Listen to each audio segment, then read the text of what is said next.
Hi guys, and welcome back to Manch Talk. As you can see, I am here with my colleague Dominic. Welcome back. Welcome. Happy to be here. So today, as you know, once you see Dominic's beautiful face, we are here to talk all things real estate.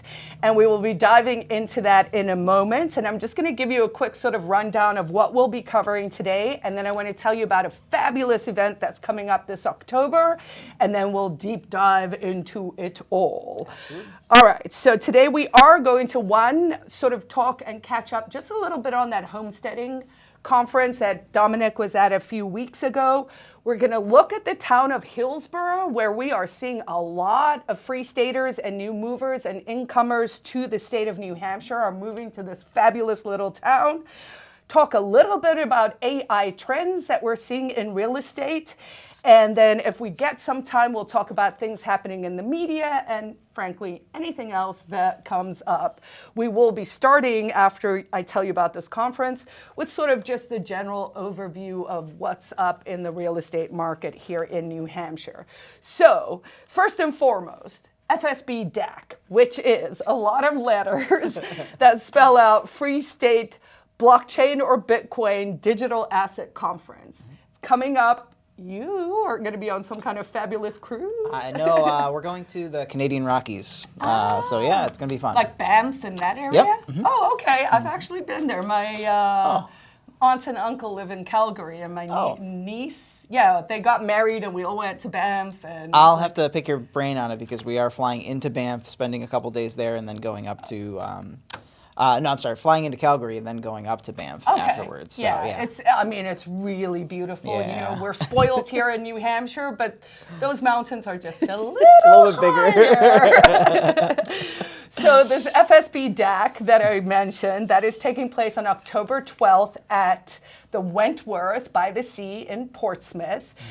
Due to the generous sponsorship, you know, we're kind of a soft sponsor from Porcupine Real Estate, but the Fentons have actually made the event free. All they're asking is that people register. This is in its 7th year. It's sort of a intimate, Bitcoin, crypto forward, people who've lived off crypto for a long time here in the community, people who are from out of state. Caitlin Long came one year. There's always someone new and interesting. So I highly recommend people do register for that. You can go to blockchainnh.com and then just hit that register button. They just want to know who's coming, so that they have a sense. But really, they've opened it up to the whole community. So let's take advantage. If you're watching this from out of state or on Facebook or on X, and you're planning to come in for it, also shoot me an email. Let me know. I'll be happy to meet with you guys and tell you more about what's up with the real estate market. So, what's up with the real estate market?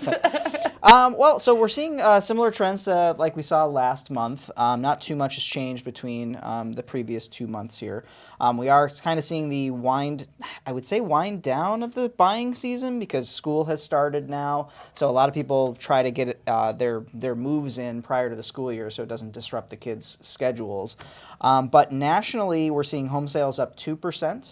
And conversely, in New Hampshire, we're seeing 2.5% up in single-family residences and 3.4% up in condos. Right. So as we mentioned last time we were together, like the condo market is really becoming sort of a different thing. And it feels like a lot of the newer developments that we're seeing, like for new stuff, does seem to be condos and duplexes. Yeah, I mean, right? they're very affordable to build, compared to single-family homes, and you can get a lot more, potential profit out of them by building condos. I think a lot of people have it in their head that it's basically just like a glorified apartment, but it's a lot more. I mean, they have a lot of great features. There's amenities, like sometimes there's a public pool or a play area for kids or something like that that's associated with it, and they put them in very populated places. Right. So it's convenient to be in them. So it's good for commuters, right? So there is that sort of part of the market that is still serving Boston. We would like to change that and have everyone doing their business here in New Hampshire. But that is a reality, and so we're seeing some of that development sort of in that corridor looking towards the south. And then with condos, usually you get a garage and that kind of stuff, but also you do get those HOA fees, so you do need to look out for that can sneak up on people, because if you're looking at, like, if you've got a budget of, let's say, 300,000 or 400,000 or whatever it could be in that range, they don't factor in, like, if you get a pre-approved for a mortgage at 350, but you're looking at condos, your pre-approval changes completely, because they have to factor in the HOA costs. So it can change your budget to really 300 as opposed to 350, because that adds up over the course of a year. Yeah, and so that's just, those things that, we kind of know from our experience, and that's just another thing, when you're working with your clients, you can let them know so that they have a good sense of, what's to come. Yeah, and the condo market is incredibly aggressive, I think, especially depending on where you're looking. I've been working with this one gentleman. He's a veteran, and he is looking for something within the Londonderry, like kind of in the southern New Hampshire. It is impossible, like, especially in that range, like, if you don't want to go crazy over the asking price on a lot of those types of properties in that area specifically, it's really tough. Yeah, and so that just means it's on the market for not many days. It does seem like the days on market is trending up a little bit, right? It is, and that's what made me laugh, because I'm looking at my notes, and I have 31 days on market is normal now, or the average for condos, and I'm like, that's not what I'm seeing. But again, I'm looking in southern New Hampshire that's commutable to, like, Massachusetts. Right. So, like, it is normal, like, this is what the stats are, but not from what I'm seeing. The ones that we look at are under contract within 4 days. Right. So yeah, we're definitely seeing that. So, again, if you are in the market, make sure you reach out to us. You can reach me at Carla at porcupinerealestate.com.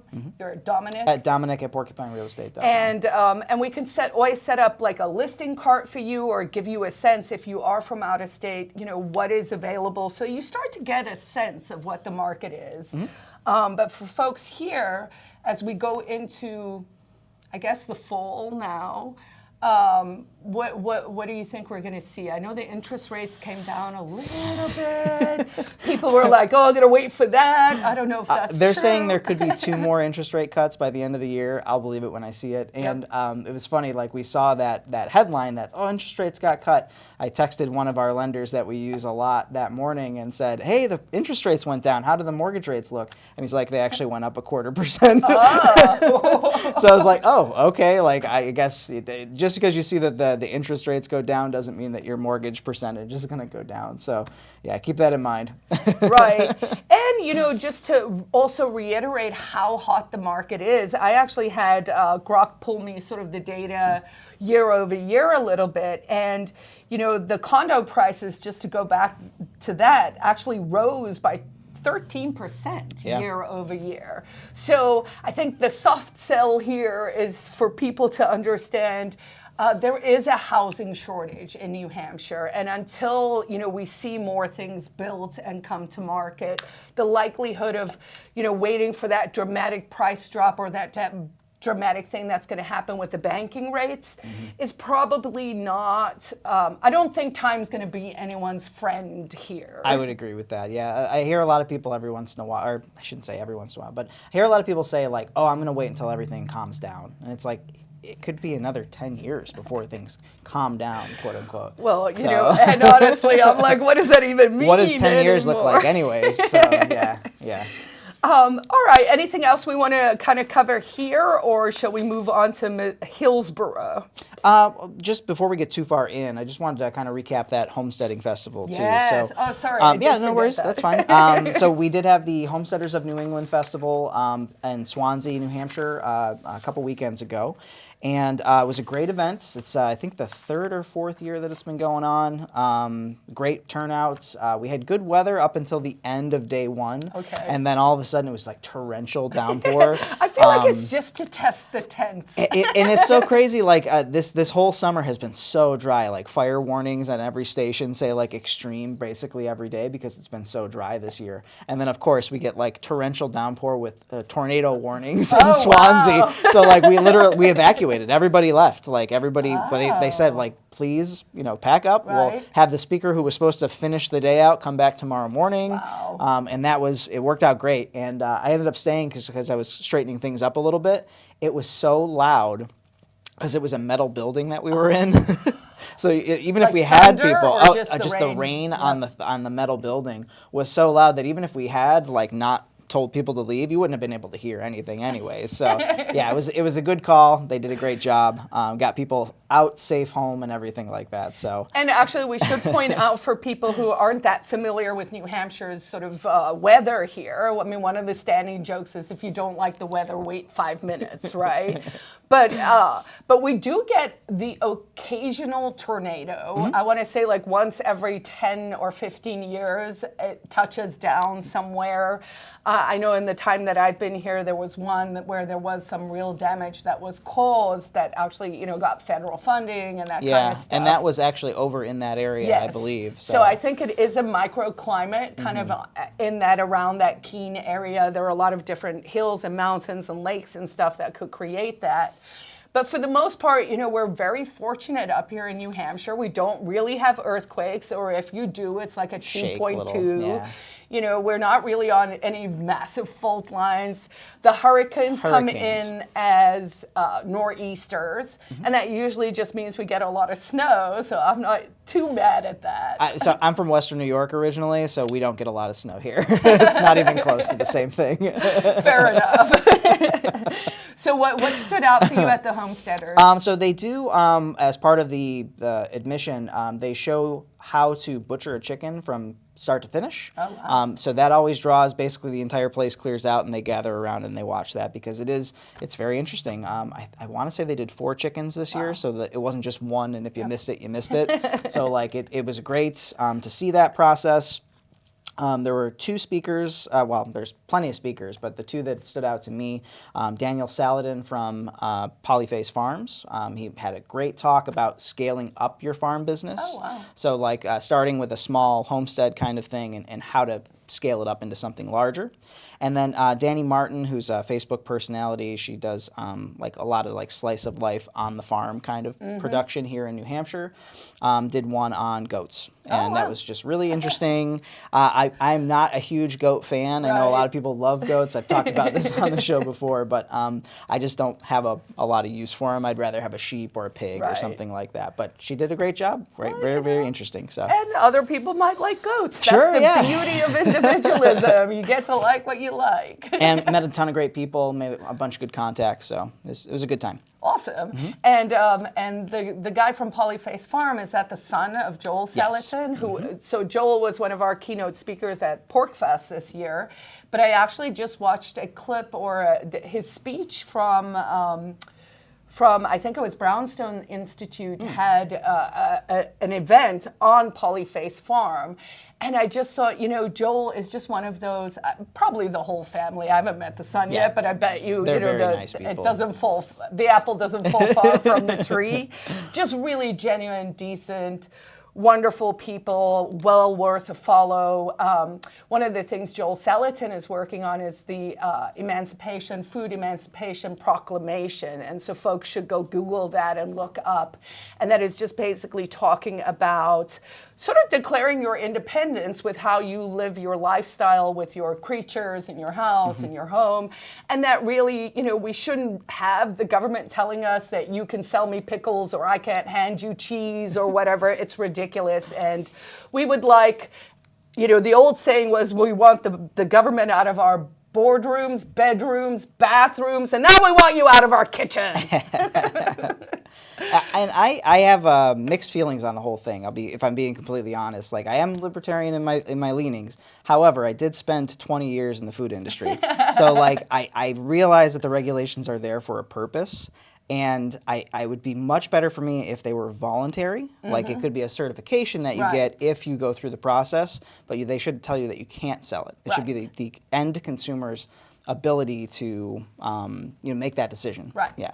Yeah, and it should be a choice. And, if you really have true free markets, then the guy who's not keeping his kitchen clean, who is perpetually giving people diseases or, deli belly or whatever, right? Then you have to, the market should correct for that, right? It isn't really because the government's in there doing it, But maybe that's a conversation for another day. Yeah, absolutely. Let's talk about Hillsborough. Yeah, so, let's situate people where this is. Yeah, so Hillsborough is kind of central New Hampshire. It's about 30 minutes away from Concord, 45 minutes out of Manchester, to the west of it, yes. And it's a great town. Do we want to kind of talk about why we're... Yeah, so, I guess you were saying that you've sort of situated or sold a fair amount of properties there, right, over the last year or two? In the past 2 years, I've sold 3 or 4 in Hillsborough, and it's a surprising little town. Like, it's not many people know about it. It's one of those areas, the population's around 6,000 people, which is relatively small for New Hampshire. Like I live in Epping, and that's 8,000 or so. So it's roughly the same size, but it's super commutable, and it's a great little town. But this conversation kind of started because we were like, well, there's so many people who want to live near the major areas, but they don't want to live in the major areas. Right. So, like, what is, like, that radius around these big towns that's going to make it that I'm going to have that rural feel, but still be able to be convenient to everything else. And there's some of the obvious ones, like Goffstown, if you're a Manchester sort of focused person, Goffstown and Hooksett, which are right next door. But, I have friends who have 2 acres in Goffstown, but they're master gardeners that have, a fish pond, like everything is self-contained. Like it's amazing. And they're literally 10 minutes from downtown. So they have this like thriving homestead, and you're not far away. And then obviously, so those prices are, a little higher than say Hillsborough. And then as we sort of radiate out of these centers, maybe the price drops a little. So part of the reason we were interested in Hillsborough is we mentioned New Hampshire is becoming more expensive. And so this is actually one of those towns that was the best kept secret. Sorry. But, we were still seeing homes there in like the 350,000 range, right? I'm seeing, so like, again, average home price in New Hampshire right now is hovering around that 540, right around that range. The average price year to date in Hillsborough is 352,000. Okay. So, and again, these are not small houses on no property right next to each other. These are like, more or less, I've seen minimum 2 acres on almost everything that I've seen in Hillsborough. Okay. Are those then more like older homes, like the nice farmhouses? It might be a little bit of a fixer-upper? Not necessarily. The recent ones that I've sold were like 1980s builds, so not old, by any means. So I just aged myself because I was like, the 80s was just the other day. So are you seeing, is it just like first-time home buyers, retirees, a mix of everything? A little bit of everything. So there's still a lot of property that's undeveloped in Hillsborough as well. So I've sold a parcel there as well as 3 homes in the area. So, yeah. And then a parcel is, then people can go, hey, I think I'm going to build something later. And then with that kind of stuff, the things you should be thinking about is, what is your road frontage? Can I put in a driveway? Am I on a wetland? Just all those practical things that you do have to think about because sadly, we're overregulated. And it's a nice little town too. There's an actual downtown with shops and restaurants. There is actually a museum there. It's the Franklin Pierce Homestead Museum, which is, I think he was, I have a note. The 14th president. 14th president. So he actually lived there for years. So there's a museum to his honor. It's $5 admission. I looked it up this morning. And then there's also a state forest there as well with hiking trails and all sorts of great stuff like that. Right. So. And I was actually driving out maybe like in the last month or so past there, and if I recall correctly, there was like a really big balloon, like hot air balloon festival that they do annually there. And I was so enamored by the idea that I came back and I made a note for next year for my calendar, because I've always wanted to take a hot air balloon ride. Interesting. And I thought, oh, this would be perfect to do one in New Hampshire. So I believe that takes place, I don't have it here on my notes, but it is something they have there. So really, I think, the takeaways we should have for it is a affordable housing opportunity. It's got the small town welcoming vibe that people are looking for. There's the natural beauty and outdoors kind of stuff you mentioned, convenient location to big cities, and a smart investment for your future. And one note of warning, it is, if you do start looking at town tax rates, it is on the, I would say, mid to high range. But again, the prices of the homes are significantly lower than a lot of those other areas that are commutable to the main towns. So it kind of works out in the end. So. And, what do we like to say? Localism and human action collide here in New Hampshire. And so if you buy there and you don't like your tax rate, start showing up at your town meetings. That's very true. And get involved and participate, find out why they're expensive, see if you can change it, right? Like, life is actually within your control, and that is actually one of the things I love about New Hampshire, is it is still very, real representative democracy, right? Like, people could show up at their town hall and be like, strike that from the budget, The only last thing that I want to mention, too, is sometimes they spell Hillsborough differently. So there's a Hillsborough County in New Hampshire, which has the GH at the end. And sometimes they spell the town that way, and sometimes they take the GH off the end altogether, so it ends in an O. So it's B-O-R-O is, I believe the correct spelling is without the GH. Each way. Yeah. Oh, it's both? I see it all the time, same way. So I don't know if it's just user error putting it in incorrectly. So, but yeah, it is kind of tricky sometimes. So it's probably autocorrect. It could be. That is kind of filling it in, which is a great segue into our AI part of this. So I want to explain the AI stuff with a little thing that happened to me over the weekend. So I got a push text from the CEO of Lair Properties. I think that's how you say it, right? Like the fancy luxury line one, and I see them around the state, and, I notice their offices, and it was a very charming, hey, I think you're great kind of text that had in brackets, this is not a robo-text, and it was like, hey, would you like to meet for coffee kind of thing, right? So I just replied and said, no, I'm super happy where I am, but thanks, I'll keep you in mind for the future, whatever, right? So I knew, and then there was a reply back again, oh, okay, keep us in mind, right? So I could tell all of that was automated. But then when I went into my email on Monday morning, there was also an email from Stacy, and it was very clear, it felt so targeted to me specifically. Now, it may or may not have been, but it was like all yin and yang with Mindful Monday, with this discourse on the quote is literally, honest disagreement is often a sign of progress, by Mahatma Gandhi. And it was just as really, I got sucked in, I can't lie. I was reading there for a second. And then I was like, who is this lady? And then I Googled her and I was like, oh, she's a big deal. And then for a hot second, I felt really flattered. And then I was like, oh, I just got AI'd by a really good company spending the money to do it all. Interesting. So what I wanted to talk about a little bit is, what are we seeing in this space? Because it is always interesting if you work in a space and all these new really frothy things start to happen, then you can immediately identify some of this stuff.